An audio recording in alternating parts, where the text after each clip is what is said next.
എന്താ വേണ്ടേ? കേറാം. ആ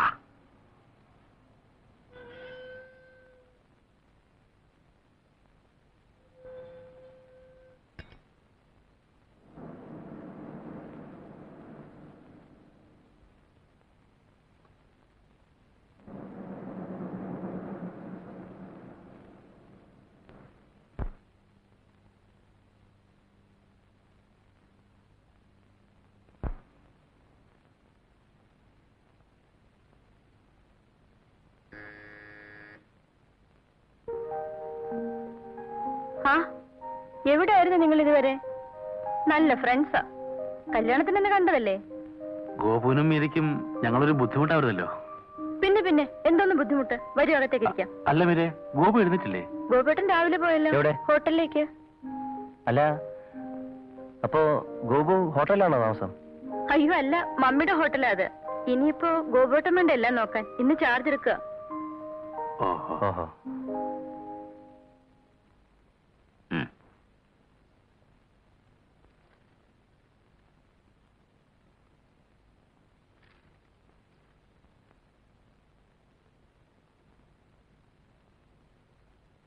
ഹലോ, എങ്ങോട്ടാ? ഗോപുവിനെ ഒന്ന് കാണണേ. ഗോപു ഗോപു. അങ്ങനെ ആളിവിടെ ഇല്ലല്ലോ. അല്ല, ഹോട്ടൽ സീലാൻഡ് ഇത് തന്നെയല്ലേ? ആ, ഹോട്ടൽ സീലാൻഡ് തന്നെയാ. ഇതിന്റെ ഉടമസ്ഥൻ ഗോപു. ഓ, ഗോപകുമാർ സാർ. അപ്പോയിന്റ്മെന്റ് ഫിക്സ് ചെയ്തിട്ടുണ്ടോ? ഇന്ന ദിവസം കാണാമെന്ന് മുൻകൂട്ടി അനുവാദം വാങ്ങിച്ചിട്ടുണ്ടോ എന്ന് ചോദ്യം. ഗോപുവിനെ കാണാനേ ഞങ്ങൾക്ക് പ്രത്യേക അനുവാദമൊന്നും വേണ്ട അല്ലേ? അതെ. നിങ്ങളാരാ? സാറിന്റെ അളിയന്മാരാ?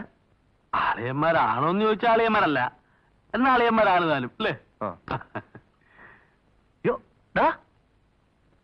ഗോപു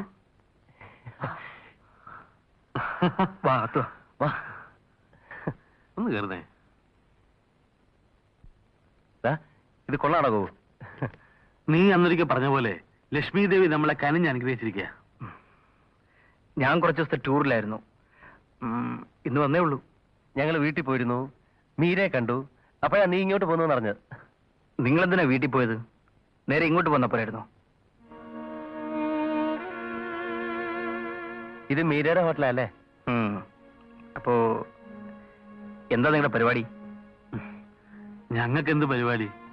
നീ പോയ പിന്നെ ഞങ്ങൾ അങ്ങോട്ടും ഇങ്ങോട്ടും നോക്കിയിരിക്കും, വെറുതെ റോഡിൽ കൂടെ നടക്കും.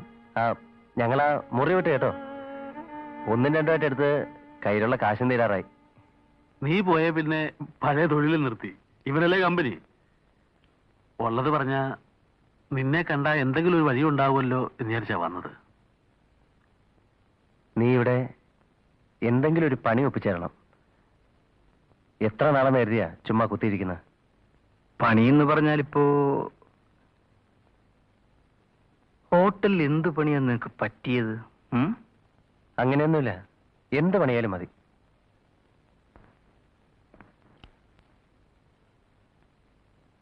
മാനേജറല്ലേ? ഒന്നാമത്തേക്ക് വരൂ.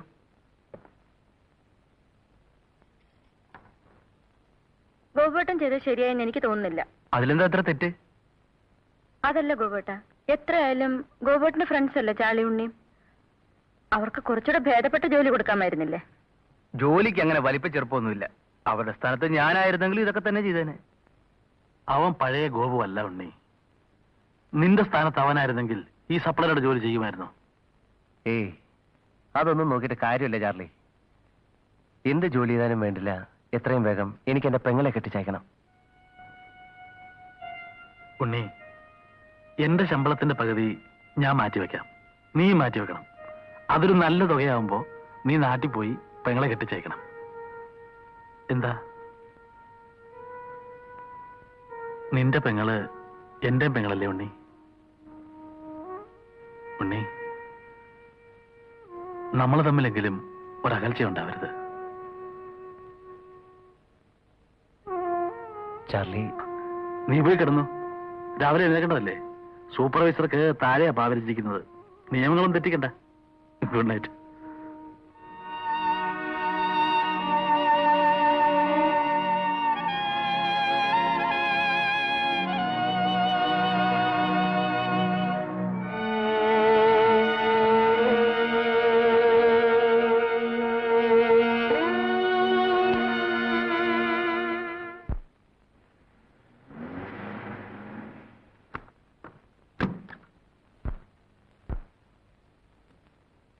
മമ്മി പോയല്ലേ? ഓ, ഓർമ്മയുണ്ട്. ഞാൻ വിചാരിച്ചു മറന്നുപോയിരിക്കുമെന്ന്.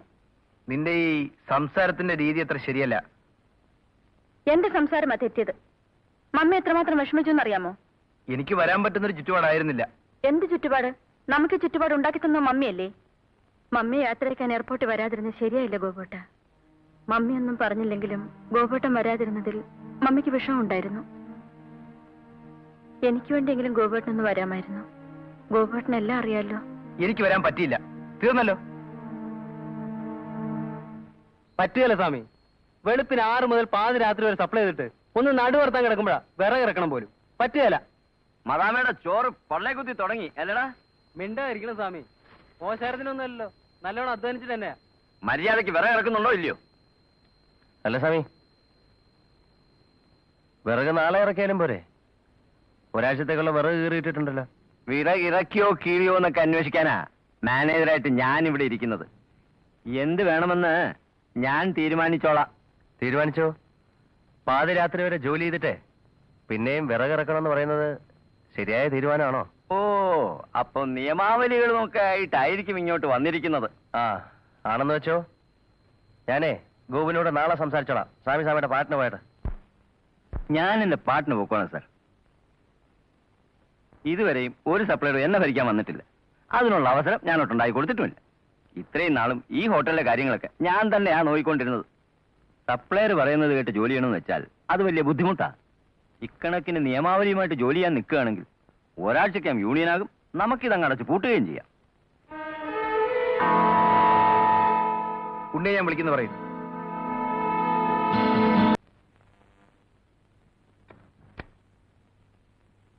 നീ എന്നെ വിളിച്ചോ?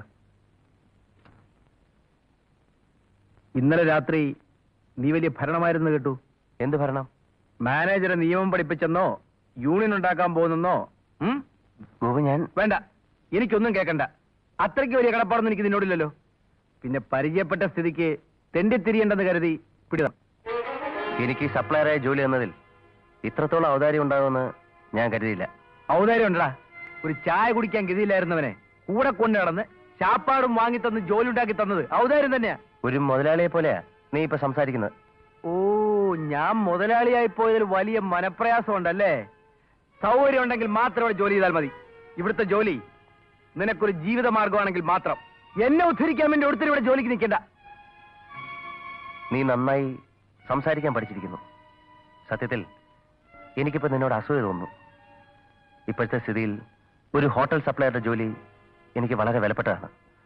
എങ്കിൽ പോലും നേരത്തെ പരിചയപ്പെട്ടു പോയതുകൊണ്ട് ഒരു സപ്ലയർ മാത്രമായി നിന്റെ ഈ ഹോട്ടലിൽ കഴിയാൻ എനിക്ക് ബുദ്ധിമുട്ടുണ്ട്. ഞാൻ പോകുന്നു. ഒരിക്കൽ കൂടി നാം തമ്മിൽ കാണേണ്ടി വരും. അടുത്ത നവംബർ 27-ന്. അന്ന് ഗുരുജിയുടെ മുമ്പിൽ വെച്ച് എന്നെ പരിചയമില്ലെന്ന് മാത്രം നീ പറയരുത്. വരട്ടെ.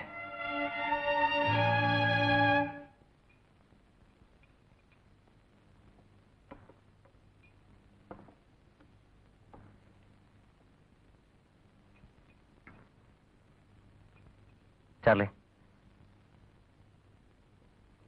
എന്താ ഉണ്ണി? ഒന്ന് പുറത്തേക്ക് വന്നേ. വന്നേ. എന്താ എന്ത് വെച്ചു ഉണ്ണി? ഞാൻ പോവാ ചാർലി. എന്താ കാര്യം? സന്തോഷം കൊണ്ട്.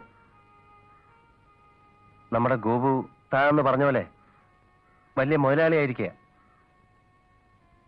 അവൻ വല്ലതും പറഞ്ഞോ? നന്നായി പറഞ്ഞു. ഞാനാണോ വേണ്ട. ചോദിക്കണ്ട? എന്തായാലും ഇനി ഇവിടെ നിൽക്കാൻ ബുദ്ധിമുട്ടാ. പണത്തിന് ആവശ്യമില്ലാഞ്ഞിട്ടല്ല, പക്ഷെ അത് ഉള്ള മാനം കൂടെ വിട്ടിട്ട് വേണ്ടല്ലോ. നീ എങ്ങോട്ട് പോകുന്നു? തീരുമാനിച്ചിട്ടില്ല. നീ എവിടെ പോയാലും ഞാനെന്ന് പറഞ്ഞ കാര്യം മറക്കരുത്. എന്റെ പകുതി ശമ്പളം ഞാൻ നിനക്ക് വേണ്ടി മാറ്റിവെച്ചേക്കും. നിന്റെ മനസ്സിന്റെ പകുതി എനിക്ക് വേണ്ടി ഒഴിച്ചിട്ടാ മതി.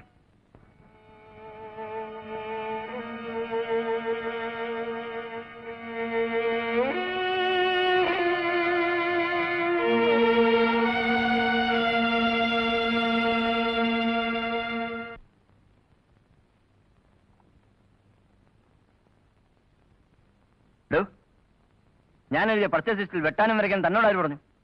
ഞാൻ വെട്ടി പിന്നെ മറിച്ചൊന്നുമില്ല. ഇതെന്തോന്നാ? ആ, അത് പാലിന് 60 പാക്കറ്റ് എഴുതിയിട്ട് 40 പാക്കറ്റ് ഇവിടെ കൊണ്ടുവന്നുള്ളൂ. അതുകൊണ്ട് ലിസ്റ്റിൽ നിന്ന് 20 പാക്കറ്റ് വെട്ടിയില്ലെങ്കിൽ അതിന്റെ വില കൂടെ കൊടുക്കേണ്ടി വരും. അതൊക്കെ ഞാൻ നോക്കിക്കൊള്ളാം. എന്റെ ഉത്തരവാദിത്വമാണ്. അത് നിങ്ങളുടെ മാത്രമല്ല, എന്റെ കൂടെ ഉത്തരവാദിത്തമാണ്. ഏൽപ്പിച്ച ജോലി മാത്രം ചെയ്താൽ മതി. മനസ്സിലായോ? ഏണി വെച്ച് ബാക്കിയുള്ളവന്റെ തോളിക്കയറാൻ നോക്കരുത്. എന്റെ ജോലി എന്താണെന്ന് എന്നെ നിയമിച്ച ആൾ പറഞ്ഞ് മനസ്സിലാക്കിയിട്ടുണ്ട്. അത് സാറ് പറഞ്ഞൊന്നും വേണ്ട. ഞാൻ പറഞ്ഞാൽ താൻ കേൾക്കുമില്ലോ, ഞാനൊന്ന് നോക്കട്ടെ. മൂപ്പിക്കല്ലേ സ്വാമി. മാറിയിക്കടോ. നന്നായി സാറേ, ചോദിക്കാനും പറയാനും ആരുമില്ലെങ്കിൽ അയാൾ ഹോട്ടലിൽ വിഴുങ്ങും.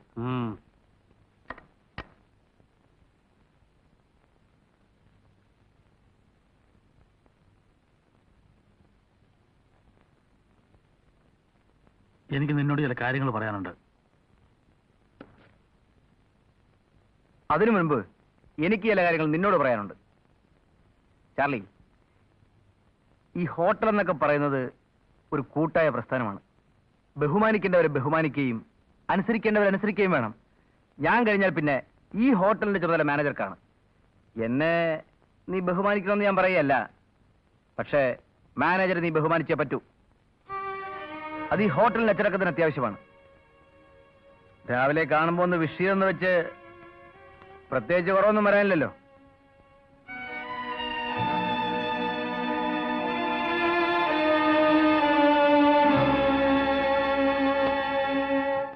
Sorry, late ആയല്ലേ? ഏയ്, സാറ് വരുമെന്ന് അറിയാവുന്നതുകൊണ്ടാ ഞാൻ ഇവിടെ ഇരുന്നത്. ഫുഡ് ഇങ്ങോട്ട് എടുക്കല്ലേ? ഓ യെസ്.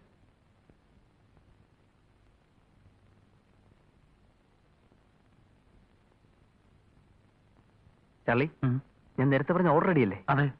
അതൊന്ന് എടുത്താൽ നമുക്ക് ലെറ്റർ കൂടെ വിളമ്പാം. ഗോപു ഇരുന്നോളൂ, ഞാൻ കൊണ്ടുവരാം. ആ.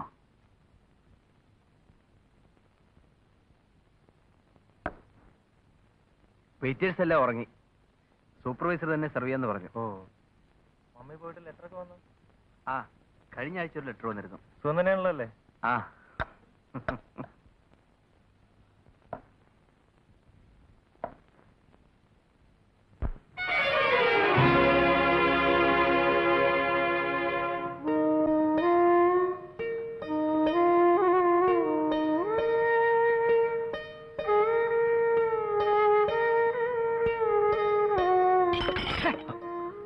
I am sorry. It's okay. നോക്കി വിളമ്പിക്കൂടെ? ഇഡിയറ്റ്.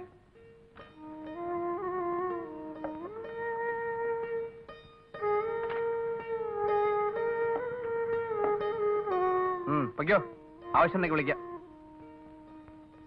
വലിയ ബുദ്ധിമുട്ടാണ് സാർ ഈ ഹോട്ടൽ ബിസിനസ്. ഇവന്മാരൊക്കെ മേയ്ക്കുന്നതാണ് ഏറ്റവും വലിയ പാട്. കൈയും കാലും പിടിച്ച് ജോലി കയറി കഴിഞ്ഞാൽ പിറ്റേ ദിവസം മുതലാളിയാവും. ജീവിച്ച് പോട്ടെ എന്ന് വിചാരിച്ച് ജോലി കൊടുത്താണ്. അപ്പൊ കേറിക്കോളും തലേ.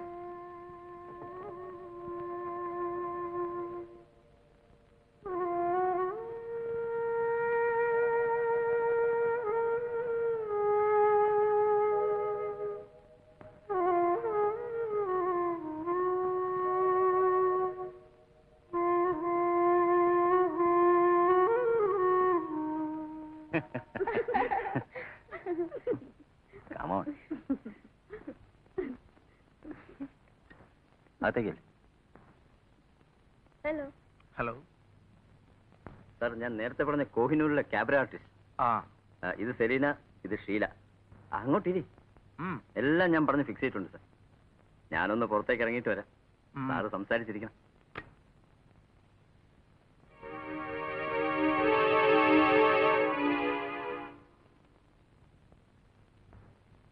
രാത്രി വളരെ വൈകിയാണ് എത്തിയത്. അത്യാവശ്യം വല്ലതും ഉണ്ടെങ്കിൽ ഞാൻ വിളിക്കാം. വേണ്ട.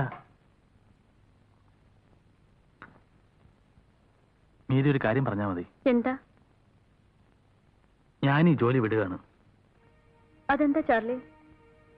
എന്തോ എനിക്ക് പൊരുത്തപ്പെട്ടു പോകാൻ കഴിയുന്നില്ല. ഇപ്പോഴത്തെ ജോലി മോശമാണെങ്കിൽ ഞാൻ ഗോപുരത്തിനോട് പറഞ്ഞ് വേറെ ജോലി ശരിപ്പെടുത്തി തരാം. ചെയ്യുന്ന ജോലിയുടെ പ്രശ്നമല്ല, അവിടുത്തെ അന്തരീക്ഷമാണ് പ്രശ്നം. എന്തു പറ്റി? എനിക്ക് എന്താണെങ്കിലും ചാലി പറയൂ. ഗോപു ഒരു വല്ലാത്ത വലയത്തിപ്പെട്ടിരിക്കുകയാണ്. മീരയ്ക്ക് ചിന്തിക്കാവുന്നതിലും അപ്പുറം ഗോപു എന്നിൽ നടന്നു കഴിഞ്ഞു. അതേ കാരണം കൊണ്ടാണ് ഉണ്ണി പോയത്. ഏ ഉണ്ണി പോയോ? അവൻ പോയിട്ട് കുറെ നാളായി. ക്ഷമ എനിക്കിത്തിരി കൂടുതലുള്ളത് കൊണ്ട് ഇതുവരെ പിടിച്ചു നിന്നു. എല്ലാറ്റിനും കാരണക്കാരൻ ആ മാനേജരാ. അയാൾ ഗോപുവിനെ കയ്യിലെടുത്ത് വെച്ചിരിക്കുക. ഹോട്ടൽ സ്റ്റാഫ് മുഴുവൻ അയാൾക്കെതിരാ. ഇതാ നാളെ ഒരു ക്യാബറ തുടങ്ങാൻ പോകുന്നു. അതുകൂടെ ആകുമ്പോൾ എല്ലാം കഴിയും. സംഗതി കൂടുതൽ വഷളാകുന്നതിന് മുമ്പ് മീര അവനെ കാര്യം പറഞ്ഞ് മനസ്സിലാക്കണം. ഇപ്പോ മീരയ്ക്ക് അതിന് കഴിയൂ. ഇപ്പൊ തന്നെ നല്ല ഇൻകം ഉണ്ടല്ലോ. ക്യാബറെ നടത്തി വെറുതെ എന്തിനാ ഹോട്ടലിന്റെ പേര് നശിപ്പിക്കുന്നത്? അറിഞ്ഞൂടാത്ത കാര്യത്തെ പറ്റി സംസാരിക്കണ്ട. ചാളി പറഞ്ഞു ശരിയാ. ഗോപേട്ടൻ ആകെ മാറിയിരിക്കുന്നു. ചാർലി ഇവിടെ വന്നിരുന്നോ? വന്നിരുന്നു. ഓ, അപ്പൊ അവനായിരിക്കും ന്യൂസ് തന്നത്. ഗോപേട്ടൻ എന്നോടൊന്നും പറയാറില്ലല്ലോ. മമ്മിയുടെ പേരിലുള്ള ഹോട്ടലാ അത്. അവിടെ ക്യാബറെ നടത്തി പേര് നശിപ്പിക്കാൻ ഞാൻ സമ്മതിക്കില്ല. എങ്കിലൊരു കാര്യം ചെയ്യാം. ആ ഹോട്ടൽ അങ്ങ് അടച്ചുകൂട്ടി ഒരു ആശ്രമം പണിയാം. എന്നിട്ട് മുമ്പിലെ ആ മദാമ്മയുടെ പ്രതിമയെ ഫിറ്റ് ചെയ്യാം. മമ്മി എങ്ങാണ്ടോ കിടന്നൊരു മദാമ്മ. മമ്മി മമ്മിയെ പറ്റി മാത്രമൊന്നും പറയരുത്. ആജ്ഞയാണോ? ഓ, ഉടമസ്ഥയല്ലേ? എന്തിനാ ഗോപേട്ട ഞാൻ പറയാത്ത കാര്യങ്ങളൊക്കെ പറയുന്നത്? ഗോപേട്ടൻ ഇഷ്ടം പോലെ ചെയ്തോളൂ. മമ്മിയെ പറ്റി മാത്രം പറയാതിരുന്നാ മതി.